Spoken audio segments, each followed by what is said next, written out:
दोस्तों, मुकम्मल English grammar course के आगाज़ करने का मकसद सिर्फ इतना था कि आपको इस काबिल बनाया जाए कि आपके लिए डेली रूटीन में इंग्लिश बोलचाल नहायत आसान हो जाए। और वो तभी हो सकता था जब आपको ग्रामर की कुछ बेसिक चीज़ें आती हों। इसी वजह से हमने आपके लिए एक मुकम्मल इंग्लिश ग्रामर कोर्स का आगाज़ किया है, जो कि ख़ासकर उन स्टूडेंट्स के लिए है जिन्होंने अभी अभी इंग्लिश सीखना शुरू किया है। इस कोर्स की 5 क्लासेस हम ऑलरेडी अपलोड कर चुके हैं। अगर आप उन 5 क्लासेस को मिस कर चुके हैं तो दोस्तों आपने परेशान नहीं होना, आपको उन 5 क्लासेस का लिंक्स इस वीडियो के नीचे हम वहाँ पर ऐड कर देंगे, वहाँ पर आप उनको देख सकते हैं। तो आज हमारा सबक नंबर 6 है, जिसमें हम आपको ग्रामर के मुतालिक कुछ इंटरेस्टिंग चीज़ें सिखाने जा रहे हैं। सबसे पहले दोस्तों हमें ये पता होना चाहिए कि हमने प्रीवियस क्लास में क्या सीखा था। दोस्तों, हमने प्रीवियस क्लास में आपको सिखाया था कि फ़िक्रा क्या होता है, और मज़ीद आपको ये बताया था कि फ़िक्रात की कितनी किस्में होती हैं। आप हमारी पिछली वीडियो को देखें, आपको ये दोनों चीज़ें बड़े ही अच्छे तरीके से क्लियर हो जाएंगी। आज के सबक में हम क्या कुछ सीखने जा रहे हैं वो भी हम आपको बताते हैं। आपको हम बताएंगे कि डू क्या होता है, इसको कैसे इस्तेमाल किया जाता है, डू नॉट, डज और डज नॉट। यहाँ पर हम डज लगाना भूल गए हैं दोस्तों। तो आपको इन चारों वर्ड्स के बारे में सिखाया जाएगा कि कैसे आप इनको सही तौर पर डेली रूटीन में इस्तेमाल कर सकते हैं। आपके लिए आसान हो जाएगा इन वर्ड्स को यूज़ करके सेंटेंसेस बनाना। तो दोस्तों हमारे लेसन का आगाज़ करते हैं। सबसे पहले आपको बताते हैं कि आप डू का इस्तेमाल कहाँ पे करते हैं। सबसे पहले तो आपने एक चीज़ अपने माइंड में रखनी है कि इन चारों वर्ड्स को, यानी do, do not, does and does not, इन चारों अल्फाजों को आप प्रेजेंट इंडेफिनिट टेंस में इस्तेमाल करेंगे। यानी मौजूदा वक़्त में आप किसी भी काम को डिस्क्राइब करने के लिए इन 4 वर्ड्स का आप इस्तेमाल करते हैं। ठीक है, अब उसके बाद आपने ये सीखना है कि डू को आप कहाँ पे इस्तेमाल करते हैं, डू नॉट को कहाँ पे इस्तेमाल करते हैं, डज को कहाँ पे इस्तेमाल करते हैं, और डज नॉट को आप कहाँ पे इस्तेमाल करते हैं। तो हमारे पास सबसे जो पहले वर्ड है वो है डू। डू को हम उस वक्त इस्तेमाल करते हैं जब आप किसी शख्स से किसी चीज़ के बारे में सवाल करते हैं। इन शॉर्ट, जब भी आप किसी से कोई सवाल करना चाहते हैं किसी चीज़ के बारे में, तो आप डू का इस्तेमाल करेंगे। यानी आप इंग्लिश में अगर हम देखें तो हमारे पास है क्वेश्चन। क्वेश्चन का माना होता है सवाल करना। तो डू को आप कब इस्तेमाल करेंगे, जब आप किसी से सवाल कर रहे होंगे। ठीक है, एग्जाम्पल्स आपको दिखाते हैं ताकि आपको बेहतर तौर पर समझ आ जाए। डू यू स्पीक इंग्लिश, क्या तुम इंग्लिश बोलते हो।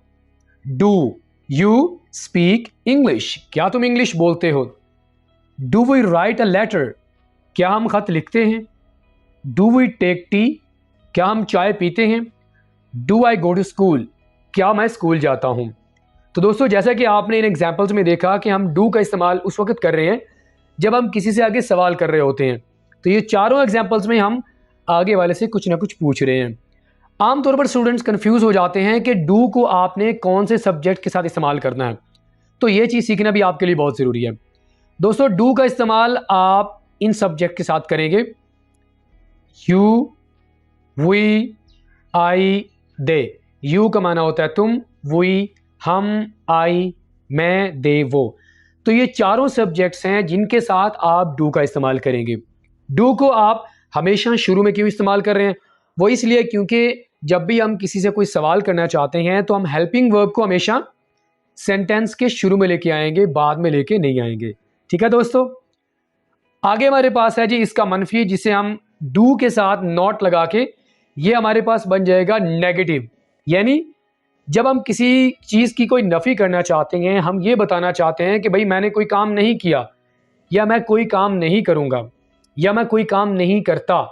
ठीक है, तो किसी चीज़ का इनकार करने के लिए जब आप इसका इस्तेमाल करेंगे तो आप डू के साथ नॉट का इजाफा कर देंगे, तो आप ऐसे कहेंगे डू नॉट। तो किसके लिए इस्तेमाल होगा ये, मनफी के लिए, यानी किसी चीज़ के इनकार के लिए, तब आप इसका इस्तेमाल करेंगे। मिसालें देख लेते हैं। हम खाना नहीं खाते, वी डोंट ईट मील। ये देखिए हमने यहाँ पर डोंट का इस्तेमाल किया है, खाना नहीं खाते। मैं मोबाइल यूज़ नहीं करता, I don't need this mobile. अच्छा, यहाँ पर आप ये भी कह सकते हैं I don't need this mobile, मुझे इस मोबाइल की ज़रूरत नहीं है, या आई डोंट यूज़ मोबाइल। दोनों एग्जाम्पल्स में कोई फ़र्क नहीं है। ठीक है, दे डोंट ड्रिंक वाटर, वो पानी नहीं पीते। तुम मेहनत नहीं करते हो, यू डोंट वर्क हार्ड। तो डू नॉट का इस्तेमाल हम उस वक्त करेंगे जब हम किसी चीज़ के बारे में इनकार कर रहे हो कि आप कोई काम नहीं करते, आपको किसी चीज़ की ज़रूरत नहीं है, तब आप डू नॉट का इस्तेमाल करेंगे। ठीक है दोस्तों, आगे हमारे पास आ जाता है डज। डज का माना भी बिल्कुल सेम है, लेकिन थोड़ा सा डिफरेंस है डू और डज में। वो क्या है कि डज का इस्तेमाल हम सिंगुलर सब्जेक्ट के साथ करेंगे, यानी प्रेजेंट इंडेफिनिट टेंस में हम डज का इस्तेमाल किसके साथ करते हैं?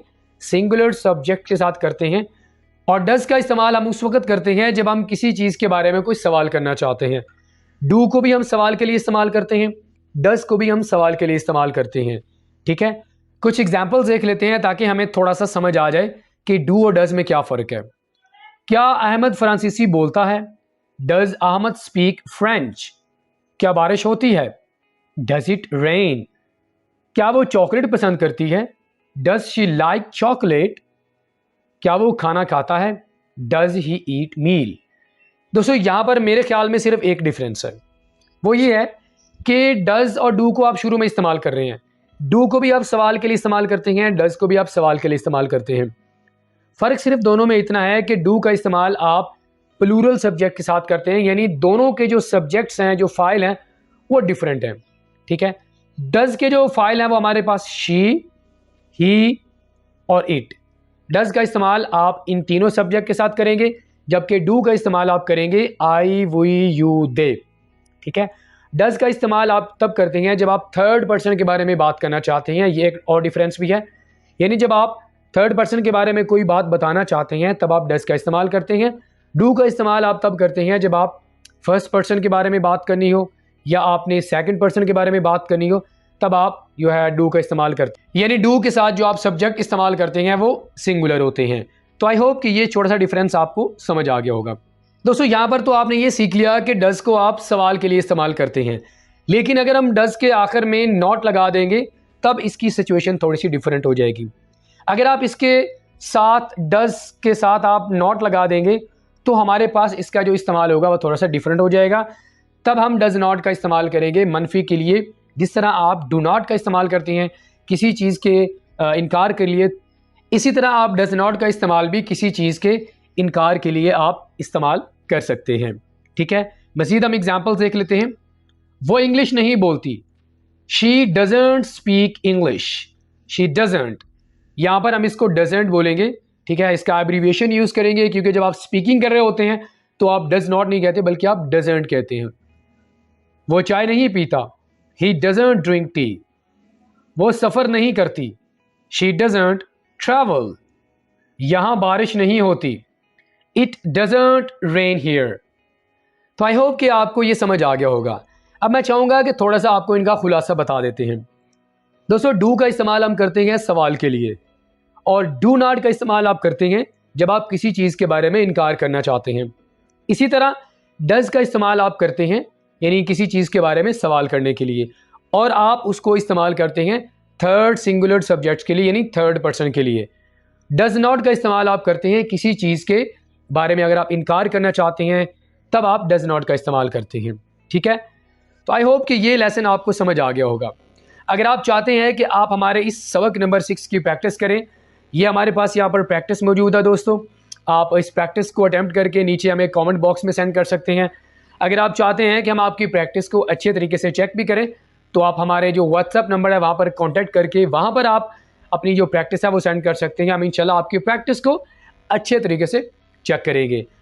ऑल राइट फ्रेंड, तो इसी के साथ ही आज का हमारा जो सबक नंबर 6 है ये भी मुकम्मल हुआ। दोस्तों अगर आप चाहते हैं कि आपके लिए रोज़मर्रा ज़िंदगी में इंग्लिश बोलचाल आसान हो जाए तो आप हमारे इन ग्रामर लेसन्स को अच्छे से फॉलो करें, इन तमाम जो लेसन्स हैं इनकी प्रैक्टिस करें और हमारे साथ अपनी प्रैक्टिस को ज़रूर शेयर करें ताकि हम आपकी प्रैक्टिस को अच्छे से चेक कर सकें। लेसन अगर आपको अच्छा लगा हो तो लाइक करें, अपना फीडबैक हमें ज़रूर दीजिएगा। अगर आपने हमारा चैनल अभी तक सब्सक्राइब नहीं किया तो हमारे चैनल को ज़रूर सब्सक्राइब करें। दोस्तों इंशाल्लाह आपके साथ मुलाकात होगी नेक्स्ट किसी और लेक्चर के साथ। टिल देन अल्लाह हाफिज़।